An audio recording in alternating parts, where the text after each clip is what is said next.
Bom dia, pessoal. Então, hoje, nossa aula 26, Reforma Protestante 2. E, turma, a gente terminou nessa imagem aqui na aula passada, né? Foi essa imagem. Então, queria relembrar para vocês, ó, a Alemanha teve duas vertentes da luta dos protestantes, né? Suíça, Inglaterra. Inglaterra também teve duas, tá, pessoal? Mas eu tô agora me prendendo na mais importante, que é a do rei, para não confundir, porque no caso inglês, isso aqui é bem diferente do alemão. Então botei só uma, mas nós vamos ver depois os puritanos na Inglaterra. Ó, Portugal e Espanha, lembrando, galera, Portugal e Espanha arrasaram com os protestantes, então você teve, claro, influência ali dentro, mas o rei de Portugal e o rei da Espanha expulsaram, tomaram medidas absolutamente drásticas com os possíveis candidatos ao protestantismo. Então, ó, a gente passa batido. Houve repressão, houve protestantes, mas Portugal e Espanha detonaram. França, o rei francês, lembra? Luís XIII, XIV, XV, XVI, todos eram católicos, então a França não teve um condutor reformista. Porém, a França teve um movimento dos huguenotes, que eram os calvinistas, muito forte, mas esse movimento foi duramente reprimido. Aqui você tem uma guerra religiosa, tá, pessoal? Na França, você tem efetivamente uma guerra religiosa, beleza? E aí você tem, ó, nessas guerras religiosas, claro, o predomínio da Igreja Católica e alguns momentos de idas e vindas de liberdade de religião, tá ok? Holanda e Escócia, burguesia, calvinistas e, ó, nova ética religiosa. Então isso aí a gente viu na aula passada, só pra gente relembrar, tá, e trazer de volta. Galera, vamos então pegar agora os reformadores. Turma, Lutero e as 95 teses que ele, né, simbolicamente afixou na porta da igreja de Wittenberg. Pessoal, os 95 teses é um calhamaçozinho, 95 teses. Ele não vai pegar aquilo ali e botar na porta da igreja. Então isso é um símbolo, tá? Afixou na porta da igreja. Não, é um símbolo de que aquilo ali representou as mudanças de Lutero. Vamos lá. O Lutero, então, turma, ele condenou os 7 sacramentos, são rituais de passagens fundamentais. Por exemplo, aqui você tem o batismo, aqui você tem a crisma, você tem aqui casamento, extrema-unção. São 7 rituais importantes da igreja. O Lutero vai condenar os 7, na verdade ele vai condenar essa quantidade, ele vai defender só 2. Da culto aos santos, Lutero vai dizer, não tem nada que cultuar santo. Santo quem foi? Um homem comum. Então esse homem comum não merece ser cultuado, ele é um homem como outro qualquer, então ele não merece ter uma condição quase que próxima a Jesus, que é filho de Deus. Então nada de culto aos santos. Aí, turma, ele condena o celibato. Eu não sei porque muita gente, pessoal, erra aqui. O que é o celibato? É o fato do padre, do religioso, não poder casar-se, tá? Não poder ter, bom, muita gente fala assim, celibato é não poder ter relação sexual. Não, você não pode casar. Porque entenda que a relação sexual só pode se dar depois do casamento, tá? Então, você não pode casar, você não pode contrair núpcias aqui. Você não pode se dividir com uma mulher e com uma família. Essa era a lógica. Então, para a Igreja Católica, um religioso, quando ele casa, ele tem que dar atenção à família, tá? E a igreja entende que esse cara tem que estar 100% à disposição da igreja. Então imagine que o cara case, tenha uma mulher e filhos. Ele tem que dar atenção à mulher e aos filhos, porque ele é uma família. Então a igreja vai dizer, não, nós queremos que os religiosos sejam e estejam 100% ligados à igreja. Claro que entra a questão do pecado, né? Quando você casa, né? A gente tem o famoso pecado original, que é o quê? Você tem que ter relações sexuais para gerar uma criança. Tá? É aí que aceita a relação sexual, para gerar filhos. Para gerar filhos. E eles entendem que o padre ele tem que ter uma vida totalmente livre desse instinto animal, que é a sexualidade é vista como instinto animal, né, animal não racional, e ao mesmo tempo muita gente fala, mas a igreja não quer dividir os bens que ela tem. Não, não é que ela não queira dividir os bens, é que se eu sou um padre da igreja e eu tenho família, eu tenho que sustentar aquela família. Como? Com o dinheiro da igreja. porque eu sou um cara da igreja, ok? Então a igreja, por vários motivos, vai defender o celibato. E o Lutero vai combater o celibato, porque o Lutero vai dizer, pessoal, veja a Bíblia, crescei-vos e multiplicai-vos. Então o Lutero usa a Bíblia para contradizer a Igreja Católica. Então ele condena o celibato. E galera, o que eu falei na aula da semana passada? Lutero condena o lucro. Lutero vai dizer, o lucro é ruim. O lucro é uma perversão humana. Então esses são os pontos que Lutero condena. Aí galera, vem comigo. Lutero propõe, ao invés de 7, 2 sacramentos. Então turma, ele defende uma igreja simples. Beleza? Uma igreja simples. Tudo que estiver ligado aí a Lutero, do ponto de vista religioso, ele quer a simplicidade. Então, 2 sacramentos, batismo e a comunhão, a Eucaristia. Livre interpretação da Bíblia. Isso aqui é um salto que se dá para que outras pessoas acabem aderindo a novas condições religiosas. Só a fé salva. Olha o que a igreja diz. A Igreja Católica dizia, a fé e as boas obras salvam. O que é boa obra? Doação. Então você tinha que doar dinheiro para a igreja. E o Lutero vai dizer, não, só a fé salva. Se você tem fé, você está salvo. Se você vive como um verdadeiro cristão, você está salvo. Então você não precisa doar, você não precisa dar, você não precisa entregar dinheiro nenhum para ninguém. Se você tem fé, você está salvo. Beleza? E a Bíblia é a única fonte de fé. A Bíblia é a única fonte de fé que o sujeito deve ter. Ou seja, ele está condenando o Papa como única fonte de fé. Então, para ele, a Bíblia pode ser interpretada por qualquer um. Para a Igreja Católica, até hoje, quem é que interpreta a Bíblia? Só o Papa. Professor, mas eu sei ler a Bíblia. Claro, você sabe ler. Então você lê a Bíblia, mas quem interpreta é o Papa. E o Lutero vai dizer, qualquer um pode interpretar a Bíblia. Tanto é que o Lutero vai fazer o quê, pessoal? O Lutero vai pegar uma Bíblia em grego, uma Bíblia em latim e vai traduzi-la para o alemão. Então você vai ter a tradução da Bíblia para o alemão com Lutero. Beleza? Fechou? Galera, então esses são os pontos defendidos por Lutero. E o que eu havia dito para vocês? O luteranismo é a única corrente religiosa que a gente vai chamar de protestantes. Vamos ver por quê? Vamos fazer uma relação aqui importante, tá, pessoal? Ele surge no que hoje é a Alemanha, tá? Então você tem pequenos principados independentes, ou seja, nobreza. Lembra que eu coloquei naquela tabela? Quem é que apoiou Lutero? Foi a burguesia? Não, foi a nobreza. Isso faz diferença total. Isso aparece muito em prova, tá? Então, a nobreza apoia Lutero na Alemanha. Isso aqui, turma, aparece muito na UFSC, tá? A UFSC adora isso aqui. Então, na Alemanha, a nobreza apoiou Lutero. A Alemanha de hoje é a Alemanha, Wittenberg e Lutero. Na época, pessoal, era o Sacro Império Romano Germânico, cujo imperador era Carlos V.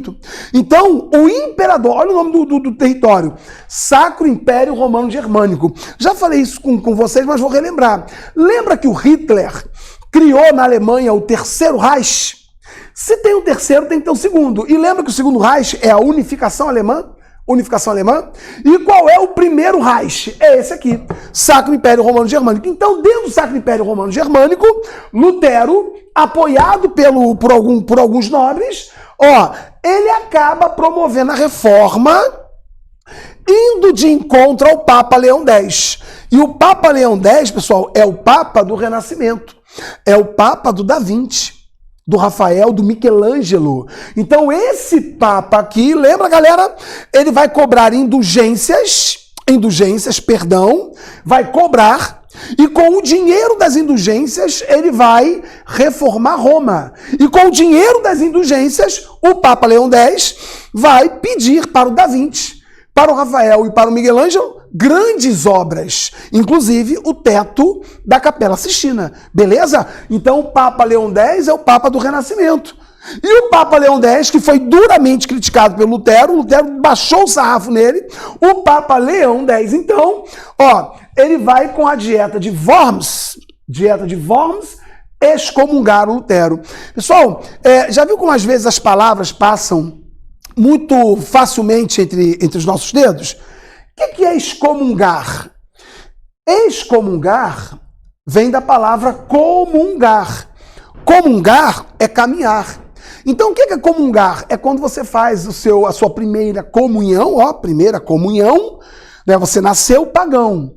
Aquela roupinha que dá para beber é o conjunto pagão. Você é batizado e conscientemente você então faz a primeira comunhão, então você vai comungar ao lado de Deus. Comungar. Um cara excomungado é aquele cara proibido de caminhar junto de Deus e de Jesus. Então, é o pior xingamento que se podia ter. Tá? Ser excomungado era a mesma coisa, né? Guardadas as devidas proporções, era como se você fosse totalmente banido da existência da sua sociedade, da sua comunidade. Você estava excluído de tudo. As pessoas não falavam com você, não te olhavam, não te serviam, não faziam nada. Então, o pior castigo possível, claro, né? Depois era a morte, era a excomunhão. Tá? Então, ele foi excomungado na dieta de Worms, ok? Aí, pessoal, o que vai acontecer? Lutero é expulso da Alemanha, mas ele não sai da Alemanha, ele fica escondido num castelo na Alemanha, dentro de um castelo de um príncipe, por 5 anos. 5 anos preso. 5 anos. Preso não, escondido. E ali naqueles 5 anos ele traduz a Bíblia. Beleza? Aí, pessoal, vamos entender agora o luteranismo. Luteranismo, então, pessoal, foi isso aqui, ó. A nobreza alemã se dividiu. Falei isso na aula da semana passada, em que toda a nobreza apoiou os reformadores? Não. Toda a burguesia apoiou? Não. Então, pessoal, pense que a sociedade europeia está dividida. A sociedade europeia está dividida entre os que se mantêm católicos e os que vão aderir ao protestantismo. Então, vamos lá, pessoal. A nobreza alemã, uma parte se manteve católica e a outra parte virou protestante. Então vamos lá, olha só agora que é importante. Ó. Os príncipes luteranos protestam contra o imperador. Beleza? Por isso o termo protestantismo. Então a palavra protestantismo só pode ser usada para os luteranos. Tá? Claro que hoje a gente usa a Bangu, hoje a gente usa ao léu, usa à vontade, tá? Mas ao pé da letra, protestante é apenas o luterano, Mas a gente usa até o termo protestantismo europeu para indicar outras religiões, mas seria apenas a luterana, tá? Esse item aqui, gente, é fundamental, a paz de Augsburgo. A paz de Augsburgo deu aos príncipes alemães liberdade religiosa. Só tome um cuidado muito especial. Professor, liberdade religiosa, exatamente, mas tome um cuidado muito especial. Essa liberdade religiosa, você podia, Eulália, escolher 2 religiões. O catolicismo ou o luteranismo. Beleza? Você não podia escolher, eu quero ser anglicano. Eu quero ser presbiteriano. Eu quero ser puritano. Não. Eu quero ser calvinista. Não. Com a paz de Augsburgo, os príncipes ganham liberdade religiosa. Assim aparece em prova. Mas tem prova que é mais detalhista e é mais enjoada. Que liberdade que eles ganharam? Eles podem escolher entre o catolicismo e o luteranismo. Nada fora disso. Então, o calvinismo está proibido na Alemanha. Beleza? Fechou? E aqui, pessoal, para a gente encerrar essa primeira parte, o protestantismo se espalha para Dinamarca, Noruega e Suécia. Então, essa aqui, turma, é uma breve história da mais importante corrente, que é o luteranismo. Tá ok? Beleza? A segunda corrente muito importante, muito cobrada em prova, é a do Calvino, o calvinismo. Calvinismo, pessoal, ele traz a mais importante teoria, que é a teoria da predestinação. Calvino vai dizer, ganhar dinheiro é bom. Por isso, turma, a burguesia correu para o calvinismo. Galera, vamos lá, rapidinho. Olha que legal e fácil. O luteranismo é alemão. O anglicanismo é inglês. Alemão, inglês. O anabatismo é alemão. Ó, tá vendo que são povos? Alemão, inglês e alemão. E o calvinismo? Galera, guarde isso. O calvinismo, ele não é de um povo. Calvinismo não é de um povo. Ele é de uma classe. A burguesia. Então o calvinismo vai defender, o Calvino vai defender que ganhar dinheiro é bom. Ganhar dinheiro é uma dádiva de Deus. Inclusive ele vai dizer, sabe quando o homem é escolhido por Deus? Quando ele ganha dinheiro. Ganhar dinheiro é um sinal de que o homem foi predestinado, escolhido por Deus. Então ganhar dinheiro é bom e é legal. Só que a riqueza é sinônimo de segurança, de proteção.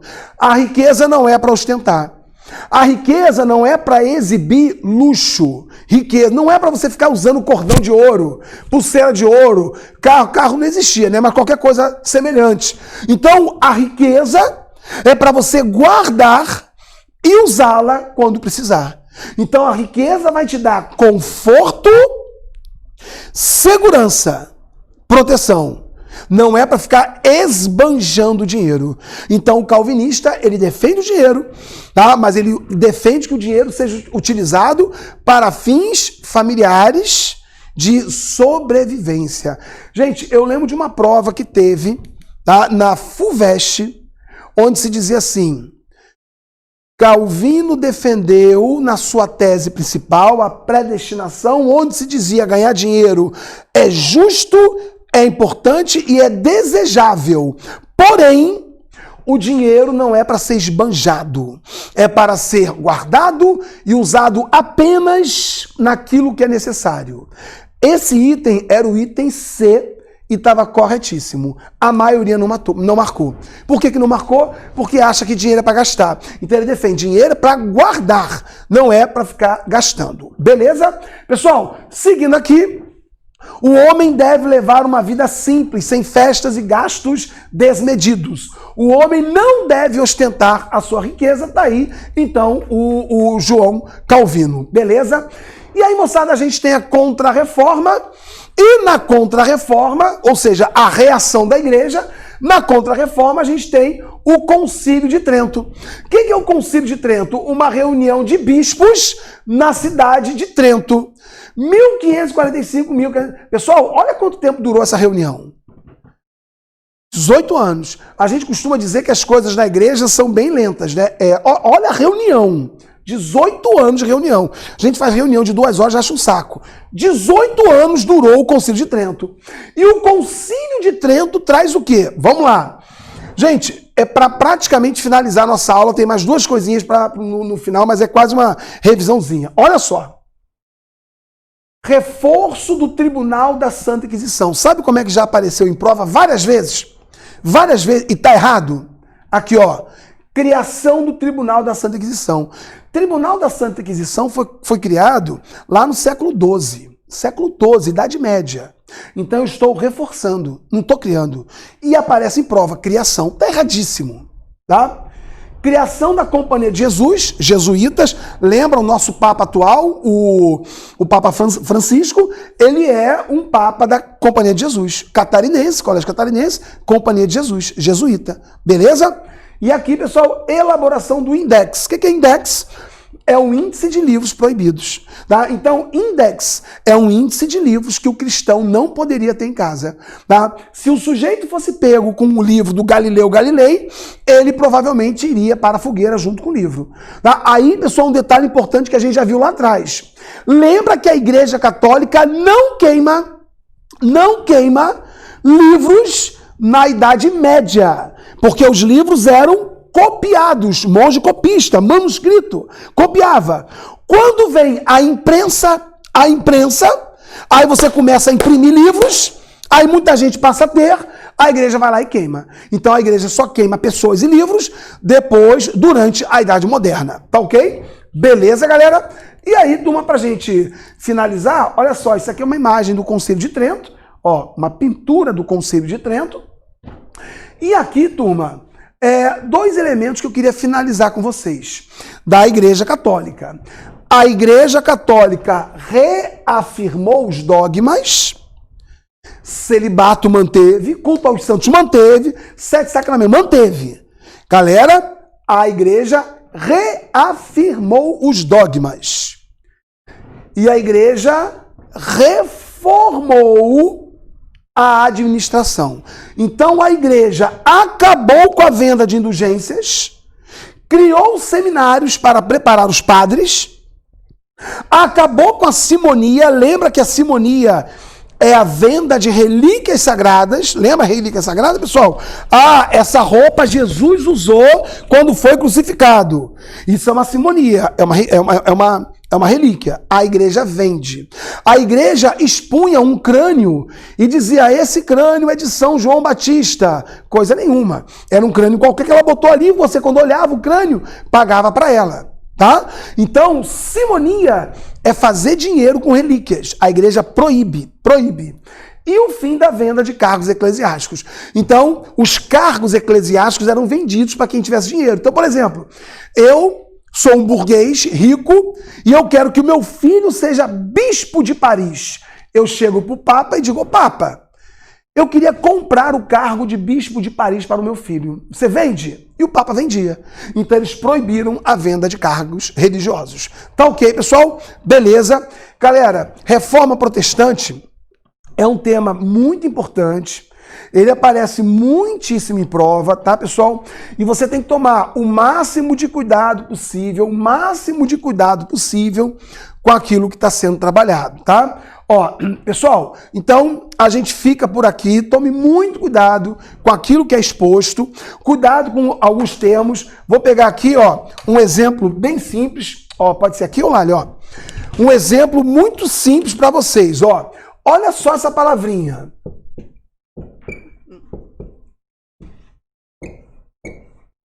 Reformou. Reformou a administração. A igreja reformou a administração. Galera, troca uma letra, olha, uma letra. Reformou. Reforçou. Mudou tudo. Reforçou os dogmas. Tá vendo? Uma letra mudou tudo. Isso é a igreja, isso aí é a reforma protestante. Beleza? Galera, beijo grande, boa semana e até a próxima. Valeu, moçada!